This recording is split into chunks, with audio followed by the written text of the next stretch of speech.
There's been a lot of news about police and policing this past week. Police officers intentionally killed in near record numbers in 2021. And this month, news of officers killed in Houston and New York, among other places. So this weekend, CNN created an hour special on policing in America. But of course, it wasn't about the cops who'd been killed in near record numbers and the dangers of being a police officer. No, it was, of course, about police misconduct and bias. Traffic stops where drivers pay the ultimate price. Shots fired. Subject is down. In a system fraught with bias. A CNN special report. Traffic stop. Dangerous encounters. To be clear, CNN is a news network, and yet this series is mostly a sort of greatest hits of police misconduct, even though the news of the week has been about cops getting killed. Here's how show host Sarah Snyder tried to sell the idea that cops should not be so concerned or worried when making a traffic stop. An officer is seriously injured in 1 out of about every 360,000 stops. Put another way, 98% of traffic stops resulted in no injuries to an officer or minor injuries. Wait, so officers are injured in 2% of all traffic stops? That is way higher than I would have thought. That's a huge number. That means using her 36,000 number that in 720 of those, the cops are injured. The documentary then tried to just completely write off a staggering number of successful traffic stops. I found they only find contraband about 1/4 of the time. That means 3/4 of the people are searched fruitlessly. Wait, again, so finding guns or drugs on 1/4 of those cases is going to result in a lot of guns and drugs being taken off the street. How does that show a failure by the cops? Another study, this one from 2017, suggests pretextual stops do not help prevent crime.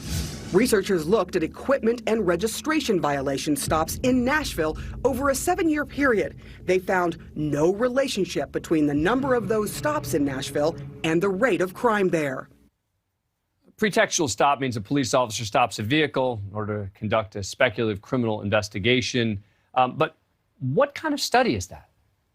The rate of crime broadly wasn't reduced based on the number of traffic violations? What does that prove? That's like saying in areas where less pizzas are sold, there must be a correlation to better health. Those of you who watch the show each night know that we spotlight the dangers that officers in the field face. Now, let me be anecdotal the way CNN was through much of the documentary. On multiple occasions, we see police officers in the line of fire during what started as a traffic stop. And in many cases, that is how police find missing fugitives. Let me be clear. I believe there still is racial bias in our society, and that can bleed over into policing. And bad officers who do bad things must be held accountable. But this CNN special is basically advocating that cops with weapons no longer be involved in pulling over vehicles because it must be the cops' fault in cases where the situation gets escalated. Joining me now to talk actual numbers and not speculation is Jillian Snyder, retired NYPD officer who is now a lecturer at the top-ranked John Jay College of Criminal Justice in New York City. Thanks so much for coming on the show. We appreciate it. What did you make of this CNN documentary? Well, hi, thank you so much for having me. I was pretty disturbed, honestly, by the documentary because it really fails to call into context how dangerous car stops are for police officers. I was a cop in the South Bronx for most of my career, and I can tell you car stops are one of the most dangerous encounters that a cop could face. And you know that their position is, well, that's another reason not to be having police officers doing traffic stops, right? The suggestion seems to be that the people who do the traffic stops shouldn't even have a weapon at all with them. What do you make of that? Well, car stops are by nature, it's up to the suspect or the person that you're pulling over. They kind of dictate what the cop does. So when you go through your initial training as a police officer, you learn there's 2 types of car stops. There's just your routine car stop. Then there's your felony car stop. Felony car stops are very different. Usually there's a serious reason you're pulling the car over, whether it be it's stolen, whether it be it fled the scene of a felony, whether it fits the description of someone, and you go out to that car very differently than you would a routine traffic stop. But I could tell you, in all of my time as a cop, routine traffic stops, we usually yielded significant felonious arrests out of them.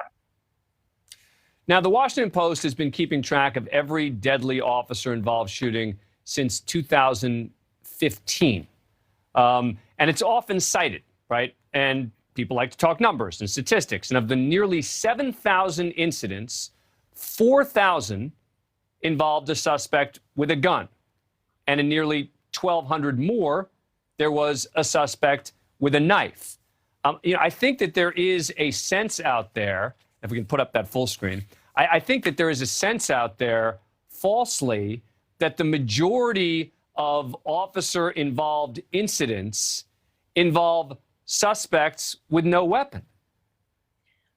This website, I mean, I am a professor, and a lot of my students will cite that website. And just looking at this year, 2022, that's reporting 13 people killed by police. 12 of those individuals had either a gun or a dangerous weapon on them when they were shot. But that's not what the disclaimer is when you open up that website. It's just cops kill people. And it doesn't go into the specifics of most of the time, the large majority of the time, the use of force was justified. Right. And I think that a lot of people are going to be surprised, and based on the media coverage of this stuff, that of the 6,953 people shot and killed by police, 137 of them were unarmed black men and women. So that's about 2% of the people who were shot were unarmed black men and women. Now, that's not a justification, and I'm not suggesting, and therefore those shootings were okay. They should all be investigated, as they always are. But when it comes to the media narrative, the notion that there's this huge number of black men and women who are being shot and killed by police, it's just not even borne out by the numbers the Washington Post is keeping. No, and just to make a point, the use of force incidents in the United States are collected, and there's like a 1.8% of use of force incidents, or even the threat of use of force incidents. So in reality, there's hundreds of thousands of police citizen encounters every single year by the 800,000 sworn police officers or deputies, and under 2% include force or even the threat of the use of force.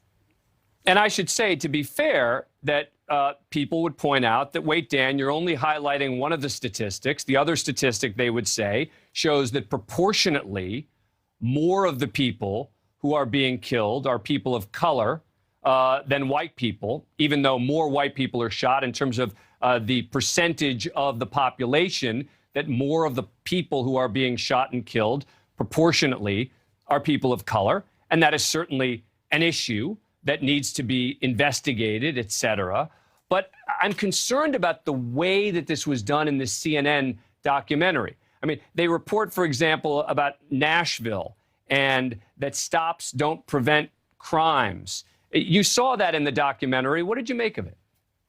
I mean, again, I think it's just putting out a false narrative. If you look this year alone, we've had officers dragged in Philadelphia. The suspect in the car had a firearm. We've had officers shot during car stops, I believe in Wisconsin, in Georgia, in California. We had an officer shot and killed in Texas, all on car stops. So obviously the suspects driving those cars had firearms if all of those officers were shot. Yep. And let me be very clear again. You will see me holding accountable bad police officers. When they engage in conduct that is reprehensible or criminal, you will see me and hear me holding them accountable. But you will also see me and hear me, unlike many others in the mainstream media, talking about police heroism, talking about police officers who've been shot and killed in the line of duty, and not trying to just shape statistics to fit a particular narrative, but to talk about these issues more broadly, as these issues have to be discussed. Final question, Jillian. I mean, is it frustrating for you watching the media coverage sometimes as someone who studies these numbers? It is. It's really challenging, especially because of where I teach. I teach at the famous College for Criminal Justice, I have a lot of students who want to be law enforcement officers. And then surprisingly, I have a lot of students who see the challenges and the issues with the system, which we all recognize. Cops understand that things have to change as well, but we cannot undervalue the dangerousness of policing. We have to give credit to police officers for going out there every single day and doing their job. And as you said, hold officers accountable when they make a mistake. Yep, or beyond that, right? Even if it's not, if it's not just a mistake, if it's intentional conduct, definitely hold them responsible. That's not the point. The point is that this is not the week for CNN to be doing that documentary based on absolutely no news when the news of the week is all these cops getting killed. Jillian Snyder, thank you so much for coming on the show. Appreciate it. Thank you for watching. Click the red subscribe button below so you can get more of NewsNation's fact-driven, unbiased coverage.